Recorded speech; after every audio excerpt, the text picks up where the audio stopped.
Years later, after we left Gary, we performed on The Ed Sullivan Show, the live Sunday night variety show where America first saw the Beatles, Elvis, and Sly and the Family Stone.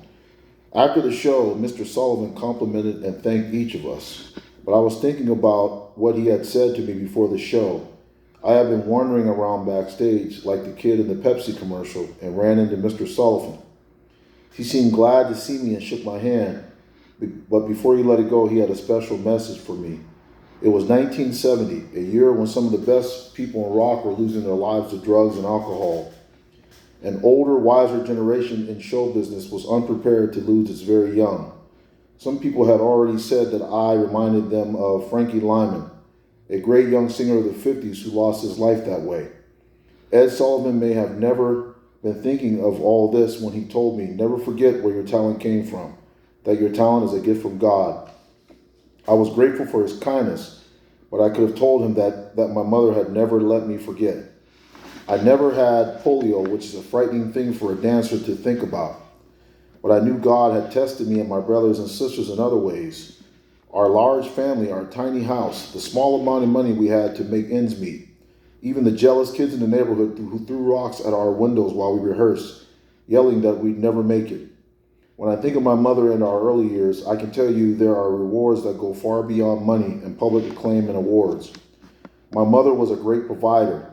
If she found out that one of us had an interest in something, she would encourage it if there was any way possible. If I developed an interest in movie stars, for instance, she'd come home with an armful of books about famous stars. Even with 9 children, she treated each of us like an only child. There isn't one of us who's ever forgotten what a hard worker and a great provider she was. It's an old story. Every child thinks their mother is the greatest mother in the world, but we Jacksons never lost that feeling. Because of Catherine's gentleness, warmth, and attention, I can imagine what it must be like to grow up without a mother's love. One thing I know about children is that if they don't get the love they need from their parents, they'll get it from someone else and cling to that person. A grandparent, anyone. We never had to look for anyone else with my mother around. The lessons she taught us were invaluable. Kindness, love, and consideration for other people headed her list. Don't hurt people. Never beg. Never freeload. Those were sins at our house. She always wanted us to give, but she never wanted us to ask or beg. That's the way she is. I remember a good story about my mother that illustrates her nature. One day back in Gary, when I was real little, this man knocked on everybody's door early in the morning. He was bleeding so badly you could see where he'd been around the neighborhood. No one would let him in. Finally, he got to our door and he started banging and knocking. Mother let him in at once. Now, most people would have been too afraid to do that, but that's my mother. I can remember waking up and finding blood on our floor. I wish we could all be more like Mom. The earliest memories I have of my father are of him coming home from the steel mill with a big bag of glazed donuts for all of us. My brothers and I could really eat back then, and that bag would disappear with the snap of the fingers. He used to take us all to the merry-go-round in the park, but I was so young I don't remember that very well. My father has always been something of a mystery to me, and he knows it. One of the few things I regret most is never being able to have a real closeness with him. He built a shell around himself over the years, and once he stopped talking about our family business, he found it hard to relate to us. We'd all be together and he'd just leave the room. Even today, it's hard for him to touch on father and son stuff because he's too embarrassed. When I see that he is, I become embarrassed too. My father did always protect us, and that's no small feat. He always tried to make sure people didn't cheat us. He looked after our interest in the best ways. He might have made a few mistakes along the way, but he always thought he was doing what was right for his family. And of course, most of what my father helped us accomplish was wonderful and unique, especially in regard to our relationships with companies and people in the business. I'd say we were among a fortunate few artists who walked away from a childhood in the business with anything substantial: money, real estate, other investments. My father set all these up for us. He looked out for both our interests and his. To this day, I'm so thankful he didn't try to take all our money for himself the way so many parents of child stars have. Imagine stealing from your own children. My father never did anything like that, but I still don't know him, and that's sad for a son who hungers to understand his own father. He's still a mystery man to me, and he may always be one. What I got from my father wasn't necessarily God-given, though the Bible says you reap what you sow. When we were coming along, Dad said that in a different way, but the message was just as clear. You could have all the talent in the world, but if you didn't prepare and plan, it wouldn't do you any good. Joe Jackson had always loved singing and music as much as my mother did, but he also knew there was a world beyond Jackson Street. I wasn't old enough to remember his band, the Falcons, but they came over to our house to rehearse on weekends. The music took them away from their jobs at the steel mill, where Dad drove a crane. The Falcons would play all over town and in clubs and colleges around northern Indiana and Chicago. At the rehearsals at our house, Dad would bring his guitar out of the closet and plug it into the amp he kept in the basement. Everyone would be set up and the music would begin. He always loved rhythm and blues, and that guitar was his pride and joy. The closet where the guitar was kept was considered an almost sacred place. Needless to say, it was off limits to us kids. Dad didn't come to Kingdom Hall with us, but both Mom and Dad knew that music was a way of keeping our family together in a neighborhood where gangs recruited kids my brother's ages. The three oldest boys would always have an excuse to be around when the Falcons came over.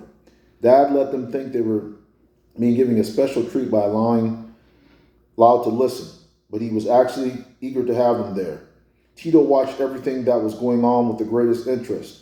He'd taken saxophone in school, but he could tell his hands weren't big enough to grab the chords and slip the riffs that my father played. It made sense that he'd catch on because Tito looked so much like my father that we all expected him to share Dad's talents. The extent of the resemblance was scary as he got older. Maybe my father noticed Tito's zeal because he had laid down rules for all my brothers. No one was to touch the guitar while he was out, period.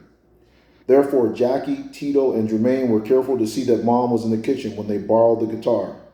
They were also careful not to make any noise while removing it. They would then go back to our room and put on the radio or the little portable record player so they could play along.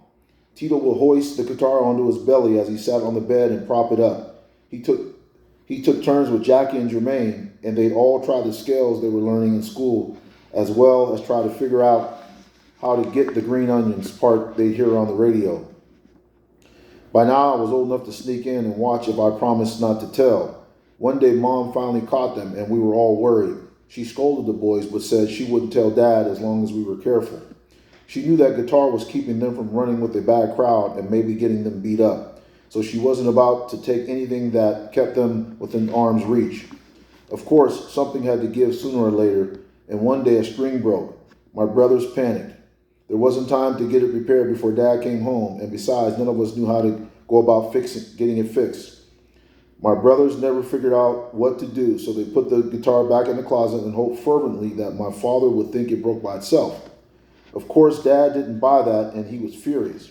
My sisters told me to stay out of it and keep a low profile. I heard Tito crying after Dad found out and went to investigate, of course. Tito was on his bed crying when Dad came back and motioned for him to get up. Tito was scared, but my father just stood there holding his favorite guitar.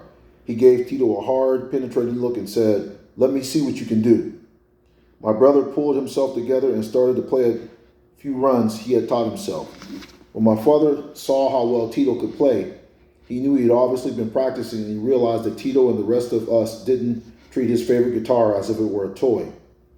It became clear to him that what had happened had been only an accident. At this point, my mother stepped in and voiced her enthusiasm for our musical ability. She told him that we boys had talent and he should listen to us. She kept pushing for us. So one day he began to listen and he liked what he heard. Tito, Jackie, and Jermaine started rehearsing together in earnest. A couple of years later, when I was about 5, Mom pointed out to my father that I was a good singer and could play the bongos. I became a member of the group. About then, my father decided that what was happening in his family was serious.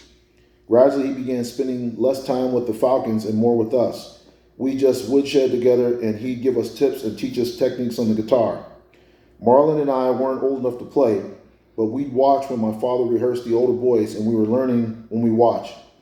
The ban on using Dad's guitar still held when he wasn't around, but my brothers loved using it when they could. The house on Jackson Street was bursting with music. Dad and Mom had paid for music lessons for Reby and Jackie when they were little kids, so they had a good background. The rest of us had music class and band in the Gary schools, but no amount of practice was enough to harness all that energy. The Falcons were still earning money, however infrequent their gigs, and that extra money was important to us. It was enough to keep food on the table for a growing family, but not enough to give us things that weren't necessary. Mom was working part-time at Sears. Dad was still working the mill job, and no one was going hungry. But I think looking back, that things must have seemed like one big dead end. One day, Dad was late coming home, and Mom began to get worried. By the time he arrived, she was ready to give him a piece of her mind, something we boys didn't mind witnessing once in a while, just to see if he could take it like he dished it out. But when he poked his head through the door, he had a mischievous look on his face, and he was hiding something behind his back. We were all shocked when he produced a gleaming red guitar, slightly smaller than the one in the closet. We were all hoping this meant we'd get the old one, but Dad said the new guitar was Tito's. We gathered around to admire it, while Dad told Tito he had to share it with anyone who would practice. We were not to take it to school to show it off.